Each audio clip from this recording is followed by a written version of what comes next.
ಮಾತುಗಳನ್ನ ನೀವು ಕೇಳಿಸಿಕೊಂಡು ತಪ್ಪುಗಳಿದ್ದರೆ ಮನ್ನಿಸಿ. ಭಾಗ್ಯ ಸಂಪನ್ನರಾದ ಹಾಗೂ ಮಹಾನುಭಾವರಾದ ನಿಮಗೆ ನನ್ನ ನಮಸ್ಕಾರಗಳು. ಪರಮ ವೈಭವದಿಂದ ತಮ್ಮ ಇಷ್ಟ ಮಿತ್ರರಿಂದೊಡಗೂಡಿ ಪುರುಷನ ಕಡೆಯಿಂದ ಆಗಮಿಸಲ್ಪಟ್ಟ ದಿಬ್ಬಣದ ಮುಖ್ಯಸ್ಥರಾದ ಮಹನೀಯರು ಯಾರಯ್ಯ? ಯಾವ ನಾಡು, ಯಾವ ಊರು, ಯಾವ ಮನೆಯವರು? ಹಾಗಾದರೆ ತಮ್ಮ ಪೂರ್ವ ಪದ್ಧತಿಯಂತೆ ವಿಜ್ಞಾಪನೆಯನ್ನ ಸ್ವೀಕರಿಸಿ ಚಂದ್ರರಾಜನೆಂಬ ಪುರುಷನಿಗೆ ಪದ್ಮಾವತಿ ಎಂಬ ಕನ್ನಿಕೆಯನ್ನ ವಧುವರನ್ನಾಗಿ ಮಾಡುವುದೆಂದು ಈ ಮೊದಲು ಮನದತ್ತ ಮಾಡಿ ಆಮೇಲೆ ವಾಗ್ದತ್ತ ಮಾಡೋಣವಾಯಿತು ಅಲ್ಲವೋ?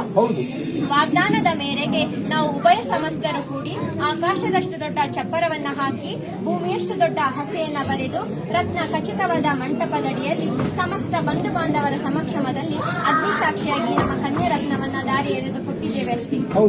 ಹಾಗಾದರೆ ನಿನ್ನೆ ದಿವಸ ಪುರುಷನನ್ನ ಮನ್ಮಥನಂತೆಯೂ ಕನ್ನಿಕೆಯನ್ನ ರತಿದೇವತೆಯಂತೆಯೂ ಶೃಂಗರಿಸಿದಲ್ಲಾಗಲಿ ರೂಪು ಲಾವಣ್ಯದಲ್ಲಾಗಲಿ ಏನೊಂದು ಕುಂದು ಕೊರತೆ ಇಲ್ಲದೆ ಕಾಮ ಚಕ್ರೇಶ್ವರನನ್ನ ಹೋಲುವ ಪುರುಷನ ದ್ವಿಯ ಹಸ್ತಗಳಿಗೆ ಚಾರು ಹಸ್ತಗಳನ್ನಾಗಿ ಮಾಡಿದಲ್ಲಾಗಲಿ ಯಾವ ಲೋಪದೋಷಗಳು ಕಂಡಿಲ್ಲವಷ್ಟೇ.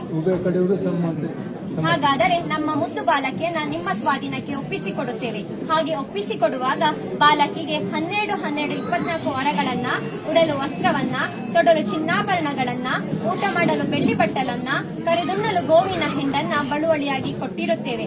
ಹೀಗೆ ನಾವು ಕೊಟ್ಟ ಅಲ್ಪ ಐಶ್ವರ್ಯವನ್ನ 1ಕ್ಕೆ 10, 10ಕ್ಕೆ 100, 100ಕ್ಕೆ 1000 ಗಟ್ಟಲೆ ಅಭಿವೃದ್ಧಿ ಮಾಡಿ ಕೀರ್ತಿ ಗಳಿಸುವಂತೆ ಮಾಡುವವರು ಯಾರಯ್ಯ?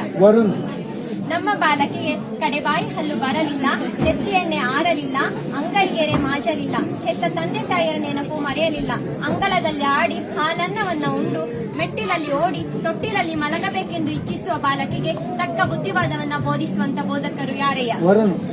ನಮ್ಮ ಬಾಲಕಿಯು ಚಿಕ್ಕದಾಗಿರುವ ಕಾಲದಿಂದಲೂ ಮಾವನ ಮನಗುಣವನ್ನ ಅರಿಯಳು, ಅತ್ತಿ ಕೆಲಸವನ್ನ ತಿಳಿಯಳು, ಭಾವ ಮೈದುನರ ಭಾವನೆ ಗೊತ್ತಿಲ್ಲ, ಕುಟುಂಬದ ಕೂಟ ಕೂಡಿದವಳಲ್ಲ. ಹೀಗಿರುವಲ್ಲಿ ಏನಾದರೂ ಮಾತಿನಲ್ಲಿ ಕಲಹಗಳು ಉಂಟಾದರೆ ಇಂತಹ ಕಲಹಗಳನ್ನು ಉಪಶಮನ ಮಾಡುವಂತ ಉಪಶೇಖರು ಯಾರಯ್ಯ?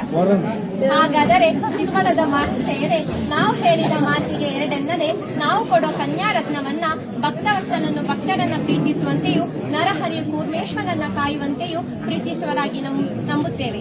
ಇನ್ನು ಮುಂದೆ ಈ ನವದಂಪತಿಗಳನ್ನ ಭಕ್ತವಸ್ತಲನು ನಾಭಿ ಕಮಲದಲ್ಲಿ ಬ್ರಹ್ಮನಿಗೆ ಸ್ಥಾನವಿತ್ತವನಾದ ಅಕ್ಷರ ಶಯನ ಶ್ರೀಮನ್ನಾರಾಯಣನೇ ಕಾಪಾಡಲೆಂದು ನಾವೆಲ್ಲರೂ ವಂದಿಸೋಣ.